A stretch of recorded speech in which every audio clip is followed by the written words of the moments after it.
Dios es bueno, amén. Y su misericordia es para siempre. Cada día que pasa sobre la tierra, hermanos, créanme que uno va contemplando, digamos, los sucesos de la humanidad como tal.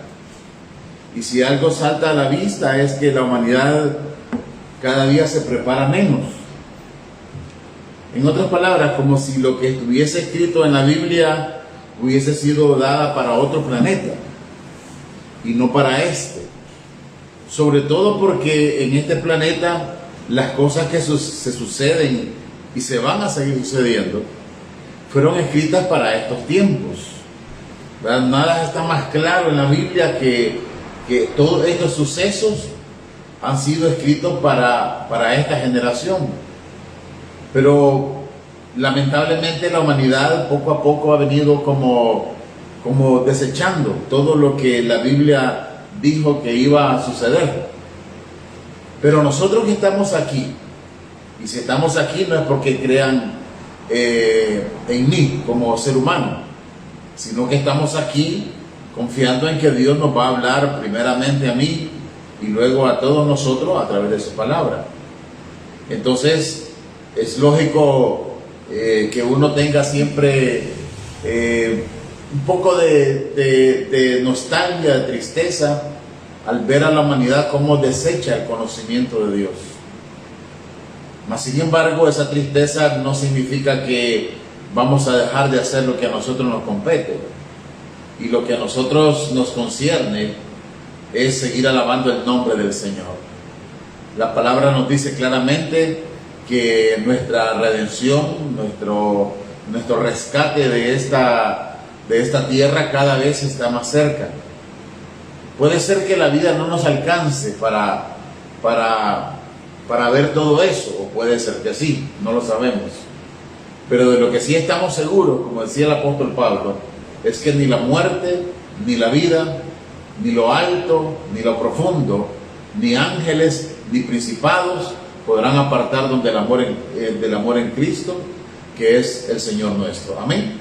Démosle un aplauso al Señor. Así que vamos a abrir nuestras Biblias en el libro de Apocalipsis. Hemos llamado al título de este mensaje El gran día de la ira de Dios. El gran día de la ira de Dios. Apocalipsis 6, capítulo 12. ¿Por qué queremos estudiar esto? Primero porque seamos un poco curiosos, en el sentido de ver a través de la ventana lo que a este mundo le espera, ¿verdad? Entonces eso nos va a informar los sucesos que van a acontecer, y esto que vamos a hablar ahora es apenas una parte de ellos. Pero por el otro lado, veamos de lo que nos estamos librando, ¿verdad? Aquellos que creímos y que obtuvimos la fe en Jesucristo, veamos de qué nos estamos librando. Cada vez que nosotros entramos en una comunión con Dios a través de la Escritura, en una lectura bíblica, a través de una meditación o una oración, a través de un clamor, a través de un ayuno, a través de un servicio como este, nos ponemos en contacto con Dios. Y cada vez que nos ponemos en contacto con Dios, revivimos, ¿verdad? Volvemos nuevamente a establecer todo esto que está en la Escritura. Y eso nos va a traer como consecuencia una gratitud inmensa.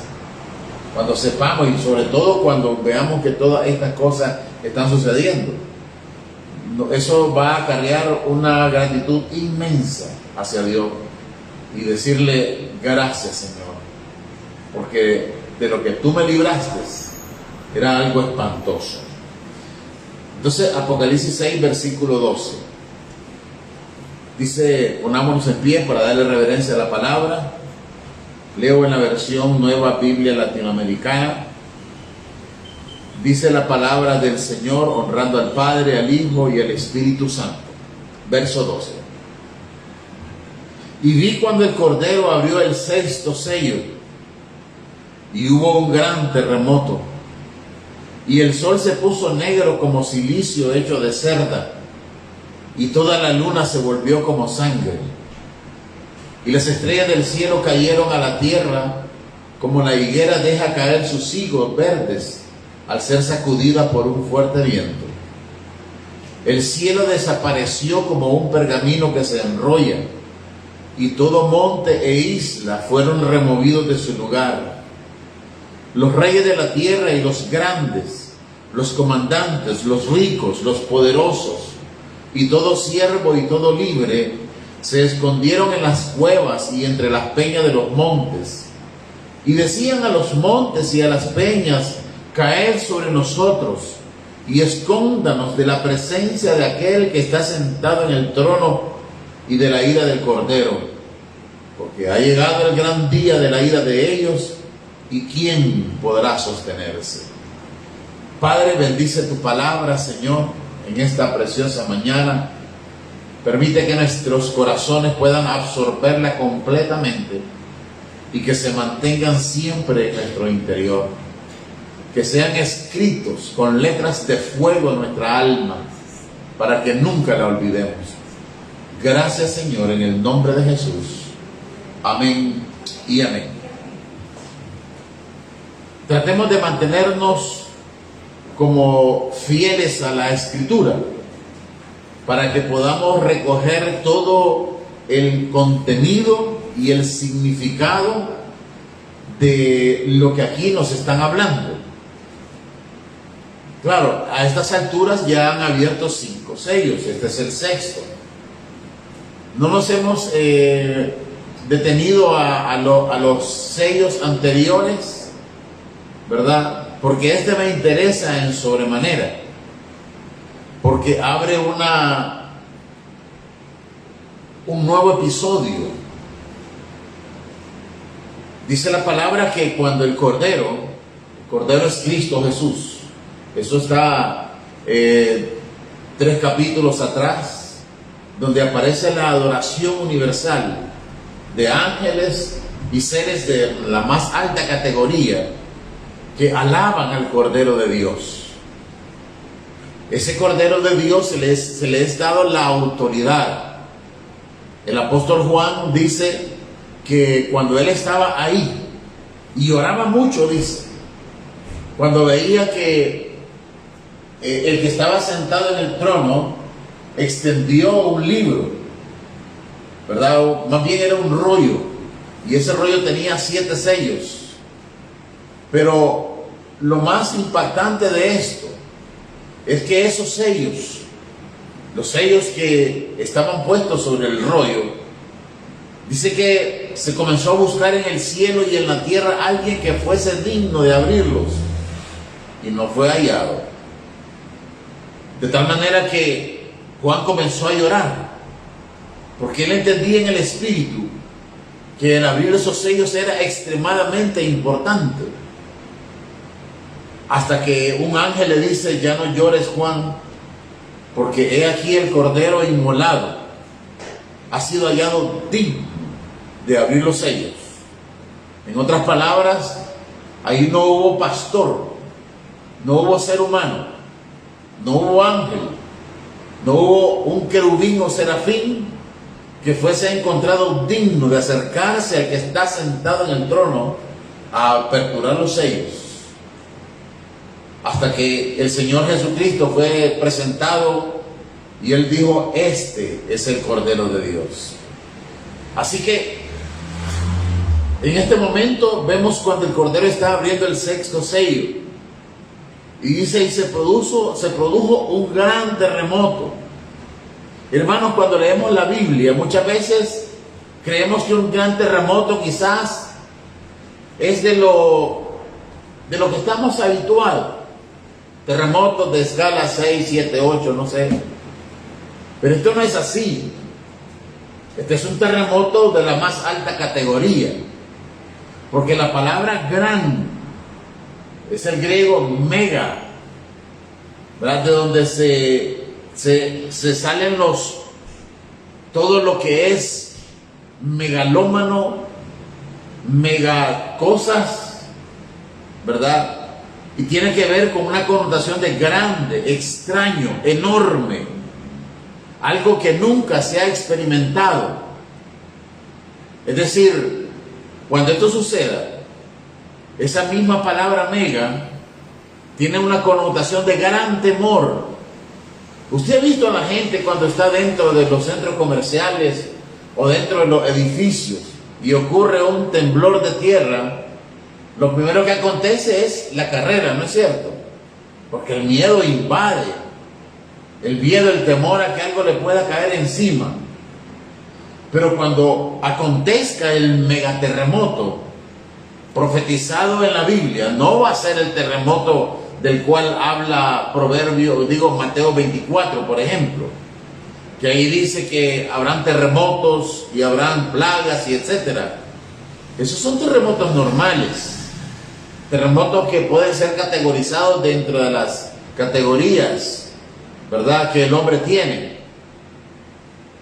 Hasta la fecha, los terremotos magnitud 10 son muy escasos en la historia de la Tierra, ¿verdad? Ya vio usted lo que sucede cuando un terremoto sucede en escala de 7 o más. Este terremoto se saldrá de todas las calificaciones. En otras palabras, va a ser un estremecimiento tan grande que la gente se va a volver loca, ¿verdad? Y se va a llenar de terror. No solamente por eso, sino por todas las cosas que se van a suceder. No dice acá, pero usualmente los terremotos de gran magnitud hacen una agitación terrible en las aguas del mar. Y posiblemente junto con el terremoto se sucedan todas estas cosas. Pero lo más importante es que, por ejemplo, estaba hablando uno de las prédicas cuando hablaba del almacén del fin del mundo. Dice que está preparado para soportar un terremoto en la escala de 10.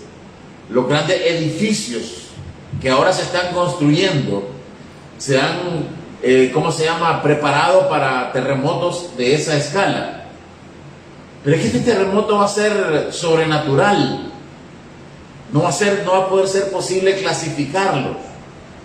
Y este terremoto será tan grande que dice que las montañas van a ser removidas de su lugar. Por eso pienso yo que van a haber maremotos inmensos, porque dice que las islas van a desaparecer, van a ser arrasadas por las olas provocadas por estos inmensos sucesos de la corteza terrestre. Entonces, los edificios, los puentes que han sido construidos, no les va a ir tan bien, porque no están preparados para soportar este mega terremoto. Pero si eso no fuera suficiente, dice que el sol se va a poner negro, se va a volver, dice. Y esa palabra volver también tiene una connotación no solamente de transformarse, de perder la luz. La gente se va a quedar espantada en las calles, porque aquellos que estén en plena luz del día, de repente una inmensa oscuridad los va a rodear. Pero les decía que el sol se volverá, y ese se volverá, dice que no solamente sucederá que el sol se va a volver negro, sino que con esa oscuridad va a acontecer terror. Porque imagínense que cuando existe un eclipse solar, por ejemplo, usualmente se vuelve oscuro, pero no tan oscuro como cuando el sol desaparezca. Se han hecho experimentos en cuevas de alta desaparición de la luz, y las personas soportan la ausencia de luz por completo durante una corta estancia, durante cortos segundos. Y los que más han soportado 14 segundos, 17 segundos. Y después se le entrampan completamente las mandíbulas. Y comienzan a temblar. En esa oportunidad dice que el sol se va a volver negro, como silicio hecho de cerda. No quiere decir que se va a volver una oscuridad densa, casi tan densa como cuando en Egipto ocurrió aquella inmensa oscuridad que dice que casi se podía palpar. En otras palabras, la oscuridad será casi como una tela. Y si usted extiende su mano, sentirá una densidad extraña que van a hacer que las personas pierdan el control. Pero para el otro lado de la humanidad, aquellos que estén viviendo la tierra en ese momento, dice que la luna se volverá como sangre. Y esa palabra se volverá es exactamente la misma raíz de que cuando se describe que el sol se volverá. En otras palabras, no solamente va a desaparecer el sol, no solamente va a aparecer la luna, que dice que será como sangre. El problema es que eso trae terror, trae temor. Hasta esta fecha, pues usted se sale a la casa cuando dicen va a haber una luna de sangre, y usted sale a ver la luna que se va volviendo poco a poco roja. Pero no acarrea terror. Estos sucesos no serán solo sucesos astronómicos, no solo serán visibles, sino que además de eso van a producir un terror desmesurado en las personas. De tal forma de que este terror va a hacer que las personas comiencen a hacer cosas que tal vez ahora no lo estamos viendo. Pero además de eso, dice el versículo 13, que las estrellas del cielo caerán a tierra, dice, como la higuera deja caer sus higos verdes al ser sacudidas por un viento, por un fuerte viento. La palabra estrella es literal, no serán meteoritos, no serán asteroides, no, serán estrellas. Y entonces las personas verán grandes bolas de fuego. Quizás no caigan sobre la tierra, pero se verá como que vienen hacia la tierra. Porque hay muchas estrellas, por ejemplo, el sol es una estrella y es mucho más grande que la tierra. Entonces es inconcebible que el sol se estrelle sobre la tierra, porque el sol es 1.000.000 de veces más grande que la tierra. Pero la expectativa de lo que va a suceder en ese tiempo es que se verán grandes bolas de fuego, ¿verdad? Que en ese momento, en un cielo negro, sin luz, van a adquirir ribetes dramáticos. ¿Por qué razón? Porque entonces ya no tendremos la bóveda celeste, como lo veremos más adelante. Hasta este momento usted eleva la vista al cielo y lo que ve es una bóveda celeste. Pero en ese tiempo todo eso va a ser enrollado como una cortina, dice. Y el fondo que va a ver la gente ya no será más azulado, sino será un negro profundo. Y en medio de ese negro profundo, las estrellas van a brillar con toda su intensidad. Y cuando vean las personas que esas estrellas vienen contra la tierra, aún el terror se apoderará más de ellos. Entonces, como le digo, no serán fenómenos astronómicos. No habrá una explicación científica para ello. Aún las grandes mentes de la humanidad no tendrán explicación alguna de lo que está sucediendo en ese momento. Ahora bien, como no tienen una explicación lógica, lógicamente introducirán un espanto y un terror en el mundo que no podrá ser descrito de una manera verbal. Pero la palabra nos dice, fíjese bien, será para la tierra. Por eso le dije que ahora estamos abriendo una ventana al futuro. Y eso nos debe motivar a amar más al Señor, a rendirnos más a Él, a que nosotros nos inclinemos a Él, a despreciar las cosas del mundo y a amar más las cosas de Dios. Porque lo que viene en el futuro, hermanos, no es fácil, no es sencillo. Y solamente aquellos que hayamos estado preparados, ¿verdad? No sabemos en qué momento Dios va a arrebatar a su iglesia. Pero mientras se acercan estas cosas, dice la Escritura en Mateo 24:33, Está hablando de los principios de dolores. Y dice el versículo 33, y cuando veáis que todas estas cosas suceden, sabed, dice, que mi venida está cerca, que estoy a las puertas. Y hemos visto cómo estos sucesos se vienen multiplicando cada día más. Es decir, más guerras, más rumores de guerra. Ha oído hablar de la guerra de Ucrania. Pues ahora hay rumores por todos lados. De que Lituania, de que Polonia, de que los otros países alrededor puedan entrar en la guerra. Que todos los países de la OTAN, incluyendo Estados Unidos, pueden entrar en una guerra. Pues esos rumores de guerras precisamente son los de las cuales aludía el Señor, que cuando comiencen a suceder, que nosotros estuviéramos presentes, dice, de que mi regreso, el regreso de Cristo, estaba más cerca que nunca. Porque ¿cuál será el resultado de todas estas cosas? Porque el verso 34 de Mateo 24 dice, solo entonces terminará esta maldad. Hoy el mundo tiene más maldad que nunca. Hoy las perversiones están más a la luz de la luz pública. Hoy más que nunca esos grandes conglomerados de gente pervertida están más a la luz pública, hermanos. Cada vez vienen como arrasando, vienen derribando todos los valores morales que antes existían.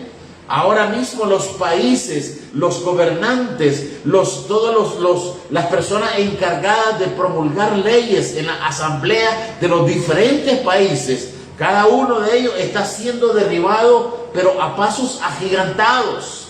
Es decir, la maldad viene en una embestida terrible contra los valores familiares, morales, aún contra los valores biológicos. Entonces, por lo tanto, hermano, cuando veamos que las cosas están sucediendo de esta manera, sepamos, hermano, que estas cosas tienen que suceder porque Dios viene a poner este mundo en orden. Viene a restablecer los valores, no en este mundo, sino para su iglesia, para aquellos que estamos esperándole, para aquellos que hemos abierto nuestro corazón a Él. Para nosotros, Dios va a producir un cambio, como dice el verso 34, solo entonces, solo de esta manera, terminará esta era de maldad.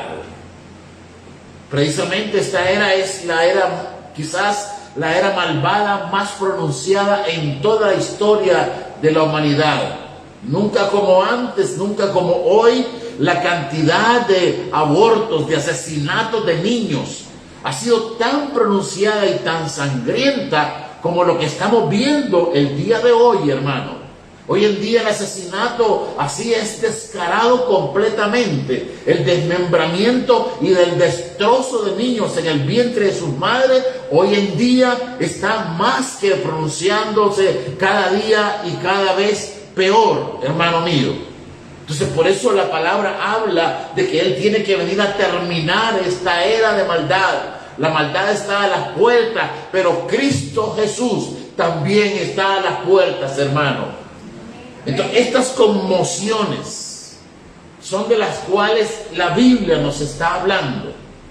Ahora bien, ¿qué otras cosas van a suceder? El verso 14 de Apocalipsis 6 dice, el cielo desapareció. ¿Sabe cuál es el problema, hermano? El problema es que la gente ve el mundo, ve las cosas, ve el cielo y piensa que nada va a cambiar. Es decir, ven la tierra que todavía tiene oxígeno, ven los mares que todavía se mueven en las olas interminables, ven que los animales siguen existiendo, ven que siguen respirando y dan por sentado que el día de mañana seguirá igual. Pero la palabra nos enseña en el libro de Pedro, dice claramente, segunda de Pedro dice que el mundo está siendo reservado. En otras palabras, es como cuando una persona reserva un buen trozo de carne y lo mete, por ejemplo, en la nevera y lo mete a preservar para un momento específico. O como cuando las personas, viene la Navidad o viene una celebración y comienzan a engordar un cerdo o un pavo. No lo están matando en el momento, lo están preservando, lo están reservando y lo alimentan y todas las cosas. Pero va a llegar un momento en el cual eso va a terminar. Eso mismo está pasando con la tierra. La tierra dice que está siendo reservada por Dios. ¿Y para qué? Para luego someterla a un proceso, dice, donde el fuego será el elemento principal. Porque antes fue el agua en el diluvio, pero la palabra nos enseña que en el futuro Dios va a tener en cuenta todo lo que ha sucedido para someter a la humanidad a una prueba de fuego, donde el fuego y el azufre van a probar todas las obras de la humanidad. Entonces, si usted ve que no cambia el mundo, no dé por sentado que mañana seguirá estando igual. No lo sabemos, porque la palabra nos dice que del día y de la hora nadie lo sabe, ni siquiera el Hijo, sino solamente el Padre. Dice, está en su sola potestad decir cuándo sucederán todas estas cosas. Así que cuando vemos estas cosas, lógicamente nuestra mente tiene que levantarse. Erguir la cabeza significa volver a ver hacia arriba, a las cosas celestiales, porque nuestra redención está cerca, hermano. Entonces dice que el cielo va a desaparecer como un pergamino que se enrolla, y todo monte e isla serán removidos de su lugar. ¿Se da cuenta la intensidad del megaterremoto del cual estamos hablando? ¿Se da cuenta usted que no habrá edificio, ni casa, ni nada que permanezca en su lugar? No habrá casa que permanezca en su lugar. Si un monte va a poder ser removido, hermano, un monte que tiene miles de años, que tiene una gran base sólida sobre el cual se apoya. Ahora no me imagino estos edificios tan altos que han sido construidos para soportar cierta cantidad de movimiento de la tierra. Pero es que este terremoto se va a salir de todos los estándares. Este terremoto va a botar todo, aún las islas van a desaparecer, los montes, dice, serán removidos de su lugar. Entonces, por lo tanto, en esta serie de eventos, repentinamente desaparece la bóveda celeste, hermano. Bueno, el libro de Pedro dice que cuando eso suceda, dice que todos estos elementos van a pasar ardiendo en medio de un grande estruendo. No viene en silencio. O sea, yo no sé si usted ha oído estruendos. Lógicamente sí. Por ejemplo, ahí se menciona que cuando se deslavó toda esta zona de aquí de Merliot, fue un estruendo espantoso, cuando venía todo ese montón de lodo arrasando todas esas casas. Lo mismo sucedió en Nicaragua, por ejemplo, cuando se deslevó una gran parte una montaña que llamaba Casitas. Dice que el estruendo era espantoso cuando venían piedras, rocas, árboles dando tumbos ahí hacia abajo, donde murieron más de 11,000 personas. Entonces, ahora, no me imagino, hermano, ni tampoco quiero imaginarme cómo será el estruendo, hermano, cuando esos elementos allá arriba comiencen a ser enrollados, hermano, y comiencen a chocar estrellas y planetas unos con otros. El estruendo va a ser espantoso, hermano. Y cuando la humanidad finalmente suceda todas esas cosas y vea hacia arriba, lo que van a ver es un hoyo profundo, hermanos. Ya no más cielos azulados, ya no más nubes, no, sino una profundidad espantosa que llenará de temor y llenará de remordimiento, no de arrepentimiento, de remordimiento a las personas que estén en esos momentos habitando sobre la tierra. Lucas 21:28 nos dice, cuando estas cosas comiencen a suceder, erguíos, levantad vuestra cabeza, porque cerca está vuestra redención. Entonces, hay un mensaje para la humanidad. Pero también hay un mensaje para la iglesia. ¿Por qué razón? Porque cuando vemos que todo esto, y ya comenzó a suceder, todos esos rumores de guerra, todos los terremotos, todo lo que está sucediendo, son los principios de todo esto. ¿Cuándo vamos a ser arrebatados? Yo no sé, hermano, pero lo que sí sé es lo siguiente, que cuando esas cosas sucedan, dice el verso 15 de Apocalipsis 6, y dice que los reyes de la tierra, comience usted a hacer sus cálculos, los reyes de la tierra, dice, los grandes, los comandantes de miles, los ricos, los poderosos, todo siervo y todo libre. ¿Quiénes son esos? Toda la humanidad. Ahí están los reyes, los presidentes, los diputados, los ricos, los militares, los esclavos y los libres, es decir, toda la humanidad. Cuando vea que estas cosas sucedan, dice que se van a esconder. ¿Dónde? En su casa. No existen. El terremoto se llevó al traste todas las casas. ¿Y dónde se van a esconder? Ahí lo dice. Huirán a los montes, se meterán en las grietas, en las cuevas, y gritarán a los montes, venid y escondednos. Es decir, se tratarán de camuflar en medio del campo, cavarán hoyos en la tierra para tratar de escapar de la ira del Cordero, hermanos. Y dice que se escondieron, eso quiere decir se encubrieron, se ocultaron en el secreto, entre las cuevas y las peñas de los montes, y decían a los montes y a las peñas, caed sobre nosotros y escóndanos de la presencia de aquel que está sentado en el trono y de la ira del Cordero, hermano. Es una ira doble. La Biblia habla de que en esos tiempos la ira de Dios dice que va a ser derramada sin diluir hasta la última gota. Y será la ira de aquel que está sentado en el trono. ¿Por qué razón? Porque la humanidad despreció a su Hijo, lo maltrató, lo rechazó y lo sigue rechazando. Y si leemos el libro de Apocalipsis, entenderemos por qué Dios está airado. No porque sea un Dios cruel, no. Es porque Dios le dio oportunidad a la humanidad. Hizo que su Hijo viniese y sufriera de la manera en que sufrió. Y la humanidad hizo que el Hijo llorara en la tierra por la misma tierra. Y sin embargo ese dolor y ese sentimiento y el amor demostrado, porque dice que de tal manera amó Dios al mundo, que envió a su Hijo unigénito, no porque tenga un principio. La Biblia dice que el Hijo sale desde las eternidades y hasta las eternidades siempre ha gobernado con Dios. Entonces Dios está airado porque la humanidad sigue despreciando el señorío de aquel que Él envió para redimir a la misma humanidad.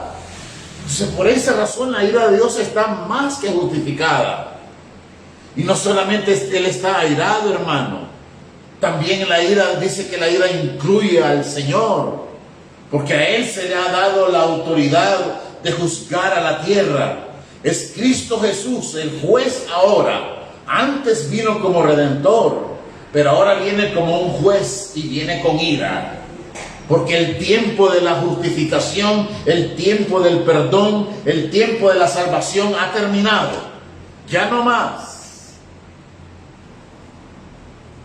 La palabra ira viene de una raíz que significa una pasión violenta, que desencadena castigo, ira, enojo, cólera. Todo ello justificable porque cuando estas cosas comiencen a suceder, la gente no se va a arrepentir, sino que las personas dicen que van a blasfemar contra Dios.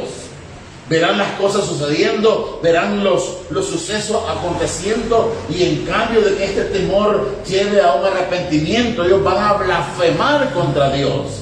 Y con eso lo que van a hacer es acrecentar la ira de Dios. Y la ira de Dios vendrá con más intensidad. Y Dios castigará a la tierra por haberse comportado de esa manera, hermano mío.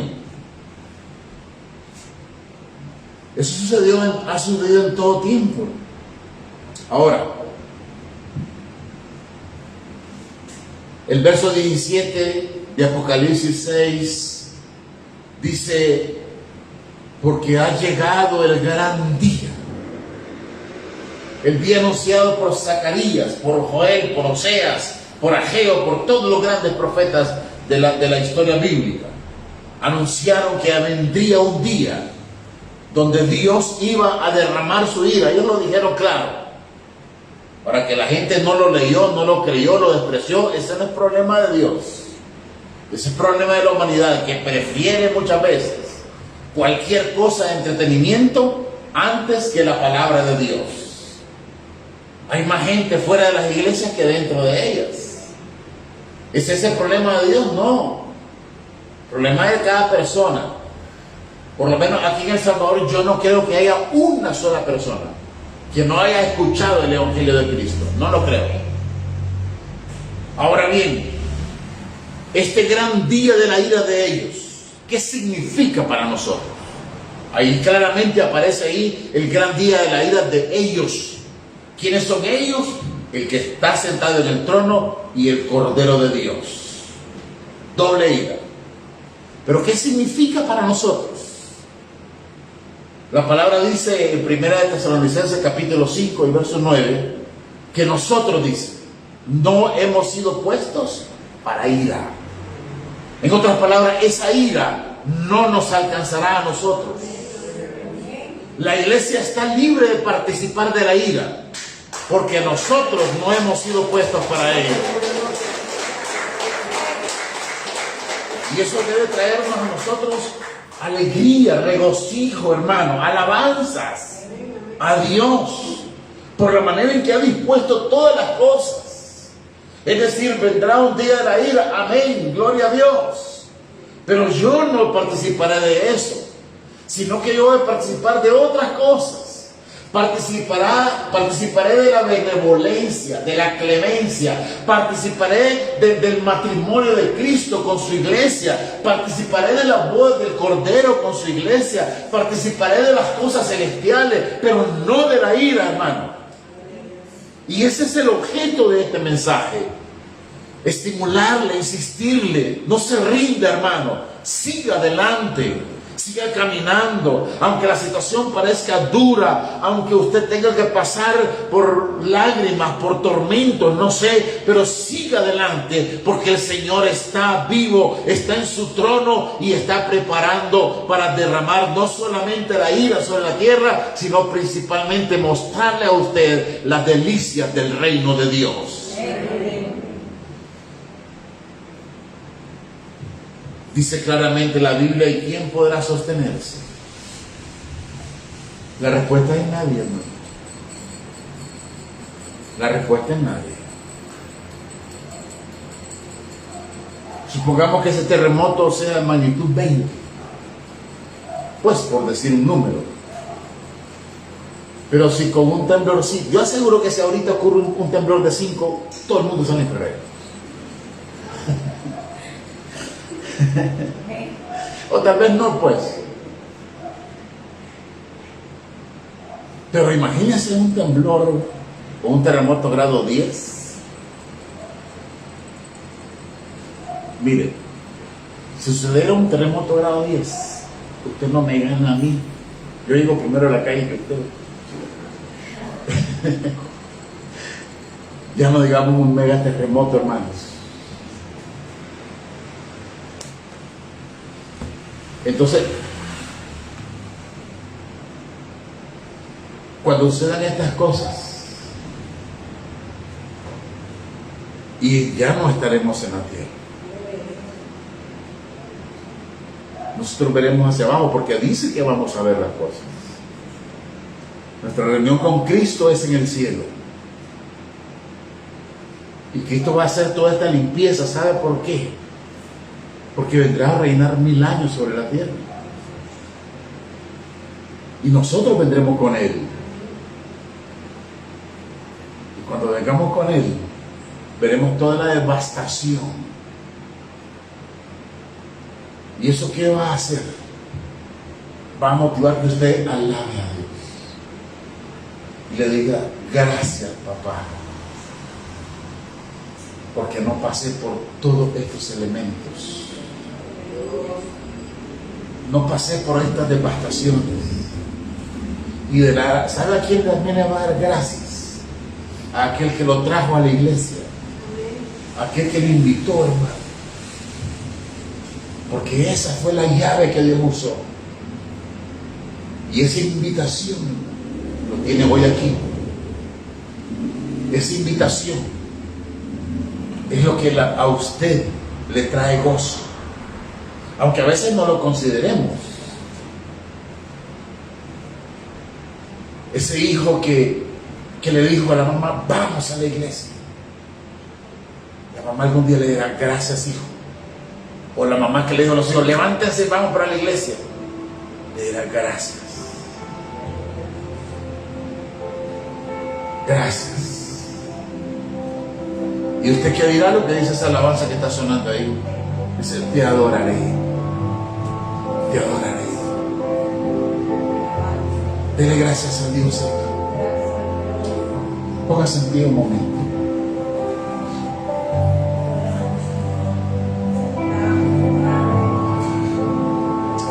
Si pudiera cantar, cantaría, pero no puedo hacerlo. Pero vamos a orar para decirle gracias. Muchas gracias, Señor, por tu bondad, Señor, que no tiene límites, por la presencia tuya en mi corazón, Señor, por tu Espíritu Santo que me guía a toda verdad, porque sé que aquí estás. Dígale, aquí estás, Señor. No en las piedras, estás en mi corazón, Señor. No en el aire, estás dentro de mí, Señor. Y puedo sentirte, Señor. Puedo percibirte. Tu paz, puedo percibirla muy dentro de mí, Señor. Y la convicción, Señor, de que tú estás aquí. Y me estás librando de las cosas que vienen sobre este mundo. Gracias, Señor. Muchas gracias. Y dígale, ayúdame a convertirme en un elemento de salvación, que yo pueda invitar a otras personas, ser canal de bendición para otros hermanos que están sufriendo, que están solos, que están sin esperanza. Por lo cual, Señor, yo te pido, en el nombre poderoso de Cristo Jesús, te pido que tú, Señor, seas haciendo una obra maravillosa cada vez más en nosotros. Por eso, Padre, si te he ofendido en algo, si mi corazón se ha ensoberbecido con algo, perdóname, Señor. Yo quiero seguir caminando en tu camino, en pos de ti, que eres el pastor de ovejas. Gracias, Señor. Ayúdame a luchar contra toda mala inclinación, Señor, que pueda rechazar todas esas acechanzas en tu nombre, Señor. Ayúdame a revestirme con el yelmo de salvación. Ayúdame a ponerme la coraza, Señor. La coraza y el escudo de la fe, la espada del Evangelio, y ceñirme en los pies con calzado para poder caminar, transitar en tu camino.